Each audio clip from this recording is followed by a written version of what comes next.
मध्यवर्ती बसस्थानकातील मूलभूत सुविधांची दयनीय अवस्था पुन्हा एकदा उघडी पडली आणि यंदा थेट मंत्री स्तरावरून कारवाई झाली। परिवहन मंत्री व एसटी महामंडळाचे अध्यक्ष प्रताप सरनाईक यांनी दिनांक 28 नोव्हेंबर शुक्रवार रोजी अचानक भेट देताच अस्वच्छता, दुर्गंधी आणि रखडलेली डागडुजी पाहून संबंधित अधिकारी चांगलेच अडचणीत आले। परिणामी सोलापूर आगार व्यवस्थापकांना तात्काळ निलंबित करण्याचे आदेश देण्यात आले। निरीक्षण दरम्यान शौचालयात उखडलेल्या फरशा, न केलेली साफसफाई तसेच पाणपोई परिसरातील भयानक अस्वच्छता मंत्र्याच्या नजरेतून सुटली नाही। 5 नळापैकी केवळ एकच नळ कार्यरत असल्याचे पाहून त्यांनी थेट आगार व्यवस्थापक आणि वाहतूक नियंत्रकांना जाब विचारला, मात्र समाधानकारक उत्तर न मिळाल्याने कारवाई अटळ ठरली। विशेष म्हणजे मागील आठवड्यातच सरनाईक यांनी याच त्रुटीवर सुनावणी करून सुधारणा करण्याचे निर्देश दिले होते।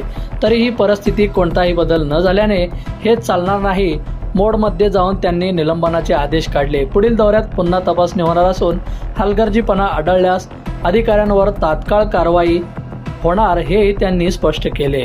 आपण आलेला होता त्यावेळेस अतिशय विदारक परिस्थिती आपल्याला पाहायला मिळाली होती। आज पुन्हा एकदा पाहणी ऑफिशियल दौरा होता, त्यानंतर काय परिस्थिती आपल्याला पाहायला मिळाली? गेल्या आठवड्यामध्ये मी जेव्हा सोलापूरच्या ह्या एसटी स्थानकावर वस्तुस्थिती काय आहे ही बघायला अचानक आलो असता फार भयानक परिस्थिती मला ह्या ठिकाणी आढळली। अस्वच्छतेचं आगार हे होतं आणि प्रामुख्यानं मुतारी आहे, शौचालय आहे, महिलांचं शौचालय आहे, त्याची अवस्था अतिशय वाईट होती। ज्या ठिकाणी बसेस उभ्या केल्या जात होत्या त्यामध्ये घाणीचं साम्राज्य होतं, अतिशय लघुशंकेचा वास वगैरे त्या परिसरामध्ये येत होता। अनेक लोकांनी, प्रवाशांनी माझ्याकडे तक्रारी केल्या आणि त्यामुळे ज्या ठिकाणी पिण्याचं पाणी होतं त्या पिण्याच्या पाणीच्या ठिकाणी सगळे पिचकाऱ्या वगैरे गुटखा खाऊन किंवा पान खाऊन मारलेल्या होत्या आणि अतिशय घाणीचं साम्राज्य होतं। त्या ठिकाणी वास घाणेरडा येत होता। अशा वेळेस त्या पाणी तरी कोण पिणार असं मी माझ्या डेपो मॅनेजरला विचारलं आणि ह्या 4 दिवसामध्ये सुधारणा कराव्या, कारण शेवटी मंत्री आहे, माझे शेवटी सहकारी आहेत, माझे सहकारी म्हणून त्या ठिकाणी काम करत आहेत, तर प्रत्येक वेळेस प्रत्येकावर कारवाई करणं उचित नाही। म्हणून मी त्यांना 1 आठवड्याची संधी दिली होती की मी परत पुढल्या आठवड्यामध्ये दौऱ्यावर येतो आहे आणि दौऱ्यावर येत असताना जेव्हा मी पाहणी करायला येईल त्यावेळेस मला याच्यामध्ये सुधारणा झालेली दिसली पाहिजे असं मी त्यांना सांगितलं होतं आणि त्यानुसार आज मी जेव्हा पाहणी करायला आलो, पुतारीमध्ये अतिशय घाण वास त्या ठिकाणी आहे।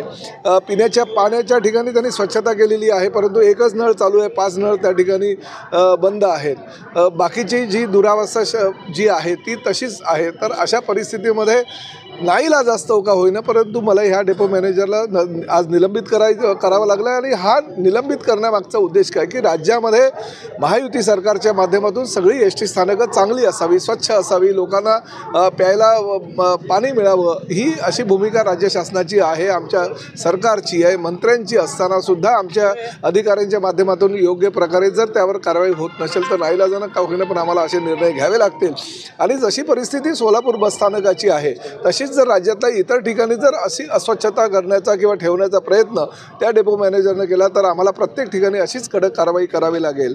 काही निर्णय घेत असताना नाईलाजाने निर्णय घ्यावे लागतात, हा सुद्धा निर्णय नाईलाजानं मला घ्यावा लागला, परंतु शेवटी काहीतरी कारवाई करणं मंत्र्यांकडनं अपेक्षित असतं लोकांना आणि ही कारवाई केल्यानंतरच जर त्यांना त्यांचे डोळे उघडत असतील तर माझा सुद्धा नाईलाज आहे। त्यामुळे हा निर्णय घेतला आहे, मला सुद्धा तो निर्णय आवडलेला नाही, परंतु हा निर्णय घेतलेला आणि त्यामुळे बाकीच्या राज्यातील सगळ्या डेपो मॅनेजरनी ही भूमिका ठेवली पाहिजे की आपला जो डेपो आहे तो स्वच्छ असला हवा, ज्या लोकांच्या जीवावर आपलं रोजीरोटी असते त्या लोकांना, त्या प्रवाशांना जास्तीत जास्त चांगली सुविधा जेवढी देता येईल तेवढी आपण द्यायला हवी। साहेब, आता मागच्या दौऱ्यात ज्यावेळेस आपण आलेला होता त्यावेळेस बार्शीच्या एका बसबद्दल आपण सांगितलं शाळेच्या विद्यार्थ्यांबद्दल, त्यांची बस सुरू झाली आहे पण त्याची दखल घेऊन आपण राज्यभरात आता अशा सूचना दिल्या बघा, राज्यामध्ये सूचना केलेल्या आहेत।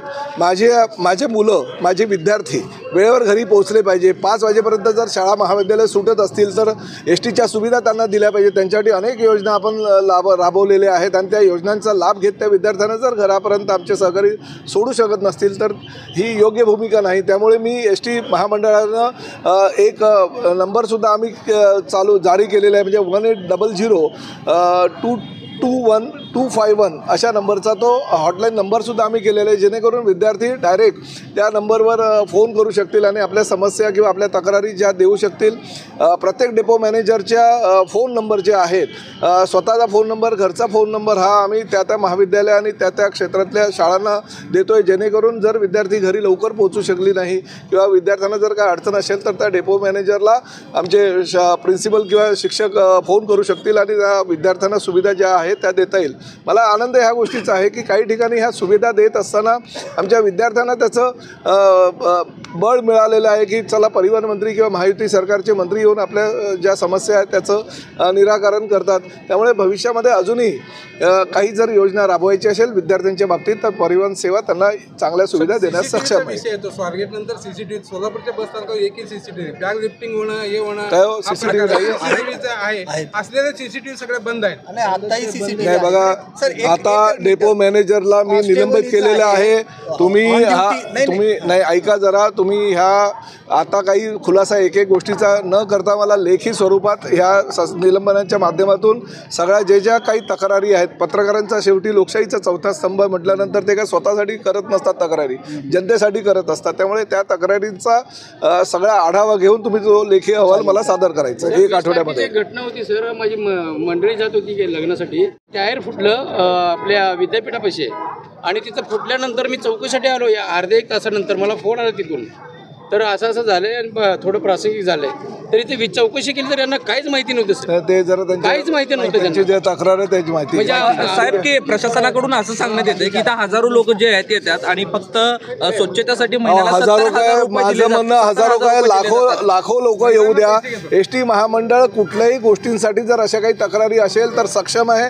एसटी महामंडळाला त्यांच्या ज्या काही मागण्या आहेत त्या मागण्या जर त्यांनी केल्या तर त्याच्यावर कारवाई एसटी महामंडळ करेल ना. ठेकेदाराचा वरती कारवाई करणार आहेत. नाही, आता बघा, ह्या अहवाल मी मागवलाय, अहवालामध्ये जो दोषी आढळेल त्या प्रत्येकावर कारवाई केली जाईल. राजकीय प्रश्न, राज ठाकरे आणि उद्धव ठाकरे यांची पुन्हा एकदा काल बैठक झाली आणि महापालिकेच्या अनुषंगानं काय झालंय आता, तुम्ही सकाळी चहा प्यायला उद्धव ठाकरे राज ठाकरेंच्या घरी गेले, दुपारी राज ठाकरे उद्धव ठाकरेंच्या घरी जेवायला गेले, संध्याकाळी अजून कोणी अमित ठाकरे आदित्य ठाकरेंना भेटायला शिवाजी पार्कला गेले. ह्या बातम्या आता आम्ही गेल्या 1-1.5 महिन्यापासून ऐकतोय. हे कुटुंब आहे, शेवटी कुटुंबामध्ये एक दुसऱ्याच्या सुखादुःखामध्ये जर जायचं असेल तर त्यांना जायला देऊ नये का? द्यायला पाहिजे. शेवटी आमच्यामुळे हे दोन्ही भाऊ एकत्र आलेले आहेत, त्या गोष्टीचा आम्हाला आनंद आहे. राजकीय गोष्टीकडे ह्या गोष्टीनं बघू नये असं मला तरी वाटतं. एका ठिकाणी 2 भाऊ एकत्रित होतात, मात्र 2 भाऊ राणे कुटुंब जे आहेत ते मात्र भांडणं करताना दिसत आहेत. नाही, ते भांडण करत नाहीयेत. शेवटी जर काय निलेश राणेंच्या मतदारसंघामध्ये पैशाचं वाटप काही होत असेल आणि अशा तक्रारी त्यांच्याकडे आल्या असेल, तशी जर माहिती त्यांना मिळाली असेल तर त्यांनी ती माहिती पोलिसांना दिली, जिल्हाधिकाऱ्यांनी दिली, निवडणूक आयोगाकडे दिलेली आहे. ती चुकीचं काय आहे? भाऊ म्हणून नाही. बघा, पक्ष आहे शेवटी.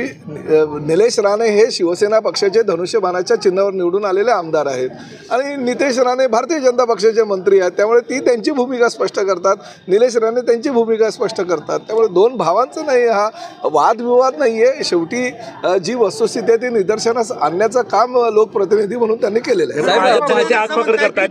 त्यांना अधिकार कोणी दिलाय? त्यांना कोणी अधिकार दिला? लोकप्रतिनिधी म्हणून, आमदार म्हणून ते अधिकार सर्वस्व आम्हाला लोकशाहीमध्ये दिलेले आहे. त्यामुळे ठीक आहे, बाकीच्या गोष्टी ह्या होतच राहतात. परंतु शेवटी महायुती सरकार आहे, महायुती सरकारमध्ये अशा काही छोट्या किरकोळ गोष्टी होत राहतात. त्याला एवढं काय महत्त्व द्यायला पाहिजे असं मला वाटतं. साहेब, रवींद्र चव्हाण असं म्हणतात की 2 तारखेपर्यंत युती टिकवायची आहे.